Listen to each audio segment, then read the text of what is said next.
The China-led Asian Infrastructure Investment Bank, it's welcoming a new member, the UAE. The country will be among more than 30 other members of the newly established institution. It was created to counterbalance the IMF and the World Bank. China, along with other BRICS nations, is also playing a giant role in setting up another reserve fund, the new Development Bank. Plus, the 5 emerging economies will have their own rating agency, the rival of the Big Three.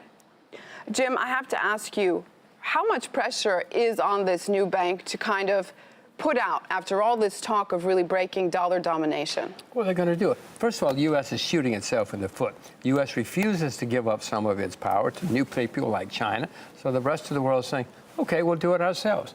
Now, this is terrible for America. It's great for the rest of the world. We need something to compete with the U.S. dollar and to compete with America, so it's a very good thing.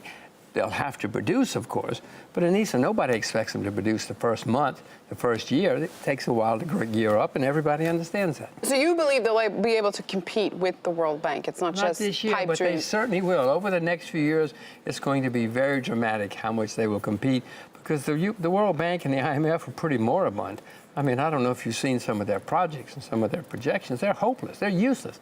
Best thing could be to abolish the World Bank and the IMF. It seems to me like that's been clear for years. Why only now setting up this bank when China has had money, certainly? Nobody had any choice till now. China didn't bother. China's only been growing in the last few years. But now China realizes, wait a minute, we can do a better job than the IMF. We can do a better job in the World Bank, and so they're going to do it.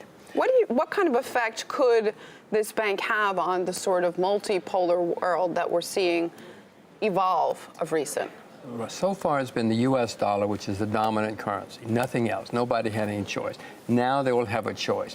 Whether the currency is a composite currency or the renminbi or something else, there's going to be something to compete with the U.S. dollar, which unfortunately, I'm an American, unfortunately is going to diminish America's power.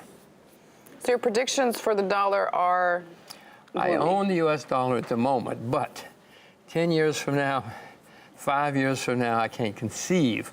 The United States is the largest debtor nation in the history of the world, Anissa. The largest debtor nation in the history of the world.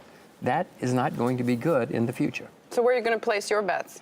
Well, at the moment, I own U.S. dollars because there's turmoil coming in many parts of the world, and people will flee to the U.S. dollar because they don't know what else to do. U.S. dollar will probably go up a lot, may turn into a bubble, and then I don't know. Maybe the renminbi. I have no idea. Maybe the ruble, who knows? But then maybe the ruble will have recovered and gotten sound again.